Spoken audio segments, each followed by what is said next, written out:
जय भीम, नमो बुद्धाय। आज का जो विषय है ये महाराष्ट्र से संबंधित है, लेकिन जो षड्यंत्र महाराष्ट्र में चल रहा है, महाराष्ट्र शासन या महाराष्ट्र सरकार के माध्यम से, कल को ये आपके राज्य में भी शुरू हो जाएगा। इसलिए ये बातें मैं आपको हिंदी में समझा रहा हूं। महाराष्ट्र के लोग मराठी में इस वीडियो को चाह रहे थे, लेकिन महाराष्ट्र के लोग हिंदी समझ जाएंगे, महाराष्ट्र के बाहर के लोग शायद मराठी ना समझ पाए। तो ये बात मैं आप लोगों के सामने लेकर आ रहा हूं। महाराष्ट्र शासन ने या महाराष्ट्र सरकार ने एक लेटर इशू किया है सभी स्कूलों के लिए, चाहे वो अनुदानित हो या बिना अनुदानित हो, यानी सरकारी हो या प्राइवेट हो। सभी स्कूलों के लिए महाराष्ट्र शासन यानी महाराष्ट्र सरकार ने, जो यहां पर मौजूदा सीएम है उद्धव ठाकरे, इनके गवर्नमेंट में ये लेटर इशू हुआ है कि सभी स्कूलों को, जब कोई बुद्धिस्ट उन स्कूलों में आता है, तब फर्स्ट स्टैंडर्ड में उस बच्चे की जब एडमिशन होती है, तब एडमिशन लेते समय बौद्धों की जाति का भी उल्लेख होना चाहिए। बौद्धों के जाति का उल्लेख आपको बच्चे के एडमिशन के साथ करना है। धर्म के कॉलम में अगर कोई बुद्धिस्ट लिखता है तो उसे जात पूछनी है, बिना जात लिखे हुए उस बच्चे का एडमिशन नहीं होगा। और ये षड्यंत्र इतना घातक है कि जिस जाति व्यवस्था को बाबा साहब खत्म करना चाहते थे, अब हमारे जो अगली पीढ़ी है उसके साथ हम इस जात को जोड़ देंगे। सपोज आज हम अपने बच्चे को फर्स्ट स्टैंडर्ड में दाखिला देने के लिए महाराष्ट्र की किसी स्कूल में जाते हैं, तो वहां के प्रशासन को, वहां के एडमिनिस्ट्रेशन को ऑलरेडी महाराष्ट्र सरकार ने यह आदेश दिया है कि उस बच्चे की जात का कॉलम आपको भरना है, उसको जात पूछनी है। और अगर हमने जात बता भी दी, सपोज यहां पर हमने महार लिख दिया, चमार लिख दिया, पासी लिख दिया, जाटव लिख दिया, तब ये पहली में जो बच्चा एडमिशन ले रहा है, 5 साल का बच्चा, वो अपने 70 आयु होने तक अपनी जात को खत्म नहीं कर पाएगा। उसकी सारी लिविंग हो या टीसीज हो, उसके सारे डॉक्यूमेंट उस जाति के नाम से होंगे। जो बाबा साहब 1935 में ये भाषण देते हैं, जात पात तोड़क मंडल के जो बाबा साहब वो भाषण नहीं दे पाए थे, एनिलेशन ऑफ कास्ट के माध्यम से बाबा साहब हमको ये बातें कहकर गए हैं कि हमको जाति को खत्म करना होगा, इसमें कोई सुधार हो नहीं सकता। लेकिन ये चाहे वो महाराष्ट्र सरकार हो, यूपी सरकार हो, गुजरात सरकार हो या कोई भी सरकार हो, ये कभी भी बुद्धिज्म के फेवर में नहीं है। ये कभी भी बौद्धों के हित का निर्णय कभी नहीं करेगी। और जो जाति व्यवस्था 2.5-3 हजार सालों से ब्राह्मण इस बौद्ध धर्म में लाना चाहते हैं, ये जाति व्यवस्था अब हमारे ही हाथों से बौद्ध धर्म में लाने का प्रयास किया जा रहा है। देखिए, जिनके सिग्नेचर से ये लेटर इशू हुआ है, उन्हीं के सिग्नेचर से एक जीआर महाराष्ट्र में है कि अगर अनुसूचित जाति से धर्मांतरित लोग हैं, अगर वो बौद्ध हो गए हैं, तो उन्हें अनुसूचित जाति का जो आरक्षण है या जो फैसिलिटीज है, जो बेनिफिट्स है, वो उनको बौद्ध होने के बाद भी मिलता रहेगा। ये महाराष्ट्र सरकार का जीआर है।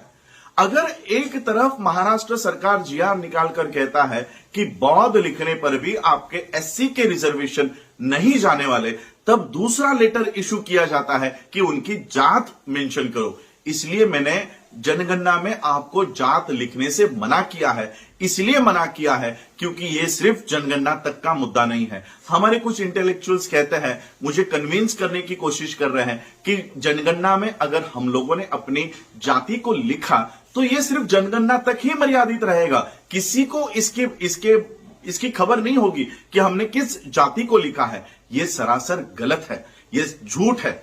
मैं आप लोगों को कुछ टीसीज बताना चाहता हूं कि देखिए, जो 2.5 सालों से ब्राह्मण कोशिश कर रहा है कि बौद्ध धर्म को भी जातियों में बांटा जाए, उस बौद्ध धर्म में जाति का इंट्रोडक्शन करने का काम, उस जातियों को लाने का काम हमारे ही हाथों से किया जा रहा है। ये देखिए, कुछ टीसीज है यहां पर, बौद्ध चमार, बौद्ध महार, जो ब्राह्मणी व्यवस्था इतने सालों से कोशिश कर रही है कि बौद्ध धर्म में जातियों को समावेश किया जाए, वो काम हमारे हाथों से हो रहा है। आज अगर हम अपने बच्चों को फर्स्ट स्टैंडर्ड में, पहली कक्षा में उनकी एडमिशंस करते समय जातियों को अगर नमूद करते हैं, वो बच्चा पूरे जीवन भर उस जातियों को ढोते घूमेगा, वो अपनी जातियों को कभी खत्म नहीं कर पाएगा। सर्विसेज अब तो प्राइवेटाइजेशन हो गया है। गवर्नमेंट सर्विसेज आपके बच्चों को, जो आज फर्स्ट स्टैंडर्ड में है, 5 साल का है, आने वाले 70 सालों में कौन से वो गवर्नमेंट सर्विस में जाने वाला है। लेकिन गवर्नमेंट सर्विस हमारे बच्चों को मिलनी चाहिए, इसलिए हिंदुओं के जातियों को लगाने का काम हम अगर आज करते हैं तो वो पूरे लाइफ भर में इस जाति से अपने आप को हटा नहीं सकता।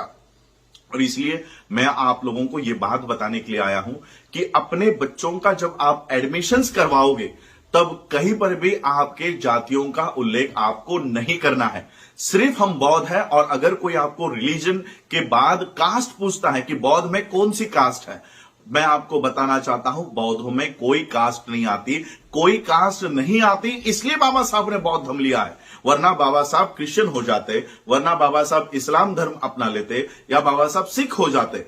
अगर समानता इन धर्मों में होती, अगर यहां पर कास्ट नहीं होती, तो बाबा साहब इन रिलीजन में से किसी भी धर्म को अपना लेते और एक रेडीमेड इंफ्रास्ट्रक्चर, पूरी व्यवस्था बाबा साहब आपको दे सकते थे। लेकिन बाबा साहब ने ऐसा नहीं किया। बाबा साहब ने ऐसा धम्म इस देश में पुनर्जीवित करने का काम किया जिसमें कोई जातियां वहां पर घुसी हुई नहीं थी। अब उसी धम्म में हम जातियों को घुसाने का काम कर रहे हैं। हम सबसे बड़े बाबा साहब के लिस्ट में के धोखेबाज होंगे अगर हम अपने जातियों को मेंशन करेंगे। हमें ना तो स्कूल में अपने जातियों का मेंशन करना है और ना ही हमें जनगणना में जातियों का मेंशन करना है। बाबा साहब अंबेडकर जी का स्पीच है। कई लोग कहते हैं कि बाबा साहब अंबेडकर जी ने जनगणना में जाति को उल्लेख करने के लिए कहा था।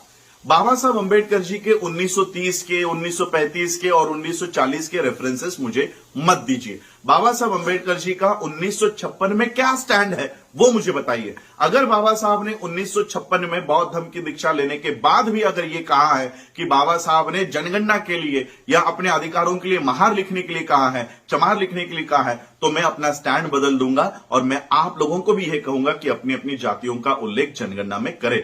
लेकिन 1956 के बाद बाबा साहब ने कहीं पर भी यह स्टैंड नहीं लिया है। बाबा साहब ने तो 1935 में ही कहा इन जातियों में और हिंदू धर्म में सुधार की अपेक्षा नहीं करनी चाहिए। इसका एक ही इलाज है, इसे खत्म करना होगा, इसे नष्ट करना होगा। और जब तक आप इन जातियों का उल्लेख करते रहोगे, ये कभी खत्म नहीं होगी, कभी नष्ट नहीं होगी। और इसलिए मैं आपको ये लेटर्स आपके सामने लेकर आ रहा हूं। महाराष्ट्र के लोगों के लिए खास मैं कहना चाहता हूं, महाराष्ट्राच्या बौद्धांसाठी मी ही व्हिडिओ बनवतोय की आमच्या लोकांना हा आदेश दिलेला आहे, शाळेंना हा आदेश दिलेला आहे की एखादा बौद्ध पालक त्याच्या पाल्याला घेऊन, त्याच्या मुलींना घेऊन जर तुमच्या शाळेमध्ये प्रवेशासाठी आला तर त्याची जात तुम्हाला तिथे मेन्शन करायचे, नमूद करायचे, त्याशिवाय तुम्हाला त्या मुलाला ऍडमिशन द्यायचं नाही है। म्हणून मी तुम्हा सर्वांना ही विनंती करतोय की या वर्षी, पुढच्या वर्षी जेव्हा तुमच्या मुलांना तुम्ही ऍडमिशन्स घेण्यासाठी जाल तर रिलीजन म्हणजे धर्माच्या कॉलममध्ये फक्त स्वतःचा उल्लेख बौद्ध करा, पाल्याचा उल्लेख बौद्ध करा। आणि जर कोणी जात विचारत असेल तर त्याला तोंडावरच सांगा की बौद्ध धर्मामध्ये कोणतीही जात येत नाही, त्यामुळे आम्ही फक्त बौद्ध आहोत। जातीमध्ये जर काय उल्लेख करायचा असेल तर फक्त बौद्ध म्हणून करा, याच्यामध्ये कोणत्याही जातीचा समावेश करू नका। आणि म्हणून इसलिए मैं महाराष्ट्र के लोगों को ये विनती कर रहा हूं कि हम लोगों को महाराष्ट्र शासन हो। ये महाराष्ट्र शासन भी भारत सरकार के अधीन नहीं तो मोदी सरकार के अधीन रहकर काम कर रही है। सभी राज्यों के सरकार ये केवल आरएसएस के और मोदी सरकार के नियंत्रण में काम कर रही है। इसलिए इनके जो षड्यंत्र है ये हमें ही उखाड़ फेंकने होंगे। और मैं आप लोगों, मेरी खुद की सुप्रीम कोर्ट में कॉन्स्टिट्यूशन बेंच के सामने ये पिटीशन है। और जिस तरह से महाराष्ट्र में बौद्ध धर्म अपना लेने के बाद भी अनुसूचित जाति के आरक्षण या जो कोई बेनिफिट है ये खत्म नहीं होते, इस तरह का जियाद महाराष्ट्र में है, उसी तरह उसी धरती पर अलग अलग राज्यों में भी बौद्धों को अनुसूचित जाति का आरक्षण मिलना चाहिए। ये पिटीशन मेरी सुप्रीम कोर्ट में है, आप इसका पेज देख सकते हो। तो ये काम भी मैं कर रहा हूं। बौद्धों के हक और अधिकार की लड़ाई देश में लड़ रहा हूं, सुप्रीम कोर्ट में लड़ रहा हूं। और मैं आपको बताना चाहता हूं कि अनुसूचित जाति या हिंदू धर्म के छोटे मोटे अधिकारों को लेने के बजाय बौद्ध होकर हमको विश्व के अधिकार वहां पर प्राप्त करने हैं। यही बताने के लिए मैं आज आप लोगों के सामने आया हूं।